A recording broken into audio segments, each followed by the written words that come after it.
Friends, welcome to my YouTube channel.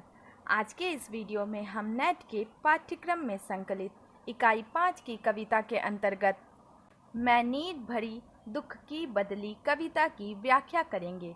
तो आइए, प्रस्तुत है यह कविता जिसकी कवयित्री महादेवी वर्मा जी हैं। छायावादी हिंदी कविता के 4 प्रमुखतम स्तंभों में चौथे के रूप में महादेवी वर्मा का नाम बड़े आदर के साथ लिया जाता है। निहार, रश्मि, नीरजा, सांध्य गीत और दीपशिखा जैसी अपनी कृतियों के द्वारा हिंदी गीतों का उन्होंने एक सर्वथा नवीन संसार तैयार किया। उनके उस काव्य संसार में भक्ति, श्रद्धा और पूर्ण समर्पण से युक्त नारी भावना के गायन की निर्विवाद प्रमुखता होने के बावजूद महादेवी की आधुनिकता पर कोई प्रश्न चिन्ह नहीं खड़ा कर सका। कवि तो दर्जनों थे, परंतु छायावादी धारा के चौथे स्तंभ के रूप में प्रतिष्ठा मिली कवयित्री महादेवी वर्मा को ही। अनेक विद्वानों ने उन्हें आधुनिक काल की मीरा भी बताया है। महादेवी वर्मा को विरह वेदना की गायिका के रूप में प्रतिष्ठा मिली। उनके गीतों में प्रेम आदि से अंत तक व्याप्त रहा है, जिसमें समर्पण, विरह और रहस्य से पूर्ण अभिव्यक्ति के विविध रूप दिखाई पड़ते हैं। महादेवी वर्मा के समग्र काव्य में 2 ही पात्र हैं, एक प्रिया के रूप में वे स्वयं और दूसरा उनका प्रिय जो अंत तक सर्वथा अपरिभाषित रह गया है। उस प्रिय के प्रति प्रिया कवयित्री महादेवी वर्मा के गीतों में लौकिक आकर्षण की तीव्रता और वेदना की अनुभूति भी है, परंतु मिलन की आकांक्षा को वे कभी स्वीकार नहीं करती। तो आइए, प्रस्तुत है यह कविता। मैं नीर भरी दुख की बदली, स्पंदन में चिर निस्पंदन बसा, क्रंदन में आहत विश्व हंसा, नयनों में दीपक से जलते, पलकों में निर्झरनी मचली, मेरा पग पग संगीत भरा, श्वासों से स्वप्न पराग झरा, नव के नव रंग बुनते दुकूल, छाया में मलय बयार पली, मैं क्षितिज भ्रुकुटी पर घिर धूमिल, चिंता का भार बनी अविरल, रजकन पर जलकन हो बरसी, नवजीवन अंकुर बन निकली, पथ को न मलिन करता आना, पथ चिन्ह न दे जाता जाना, सुधि मेरे आंगन की जग में, सुख की सिंहरन हो अंत खिली, विस्तृत नभ का कोई कोना, मेरा न कभी अपना होना, परिचय इतना इतिहास यही, उमरी कल थी मिट आज चली।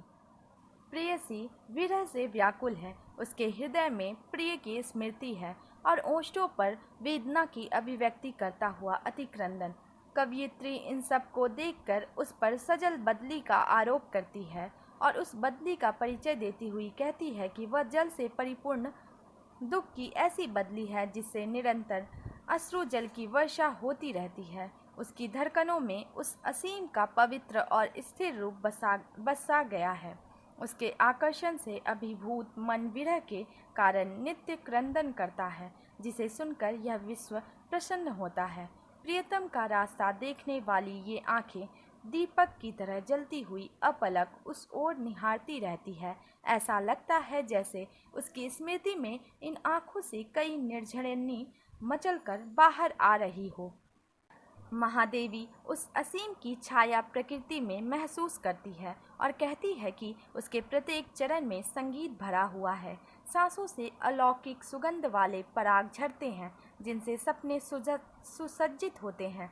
आकाश के नवीन इंद्रधनुषी रंग प्रेमिका के आंचल बुनते हैं और सुगंधित मलय की बयार भी उसकी छाया में ही पली है।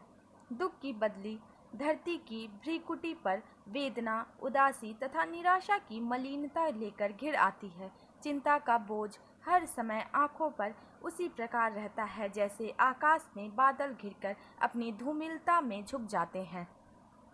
यह करुणापूर्ण बदली विश्व के नीरस, उदास तथा अभावग्रस्त जीवन में सरसता की वर्षा करती है। जिस प्रकार शुष्क धरती पर बरसकर जल सरसता प्रदान करता है, तो तीर्ण तरु पल्लवों पर जीवन की नवीनता के अंकुर फूटते हैं, उसी प्रकार यह करुणा विश्व जीवन में नवीन भावनाओं का उन्मेष करती है। यह बदली अचानक आती है। इसके आगमन का मार्ग अथवा लौटने वाले पदचिन्हों का भी कुछ ज्ञान नहीं होता।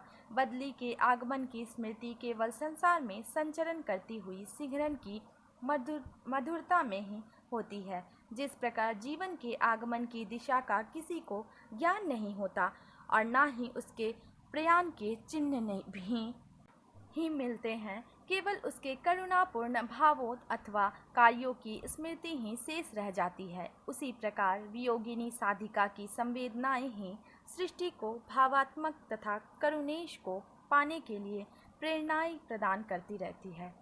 वियोगी जीवन जीने वाली आत्मा को अपनी क्षण भंगुरता का एहसास गहरे स्तर तक होता है। उसके लिए विश्व के समस्त वैभव से संबंध स्थापित करना आसान नहीं। विरह की साधना में सुख और आनंद प्रदान करने वाली चीज़ों का कोई महत्व नहीं। उसे स्पष्ट पता है कि इस विस्तृत संसार में उसके लिए कोई जगह नहीं। जीवात्मा इस संसार में आती है और कुछ समय बिताकर चली जाती है। दुख की बदली की भी यही स्थिति है। उसका परिचय और इतिहास केवल इतना ही है कि वह कल उमड़ी थी और आज समाप्त होने को है। विवेच्य कविता छायावादी कवयित्री महादेवी वर्मा की रहस्यवादी चेतना का प्रमाण है। अन्य छायावादियों की अपेक्षा महादेवी में रहस्यवाद के प्रति रुझान अधिक है।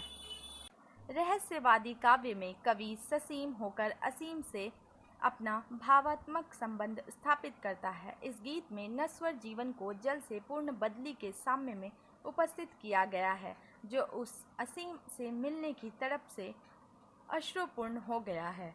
उसका बरसना संसार के लिए नव जीवनकारी है, किंतु वह स्वयं संसार से स्थायी संबंध स्थापित नहीं कर पाता और अपनी क्षण भंगुरता को स्वीकार किए प्रिय की राह देखता हुआ इस संसार से गमन कर जाता है।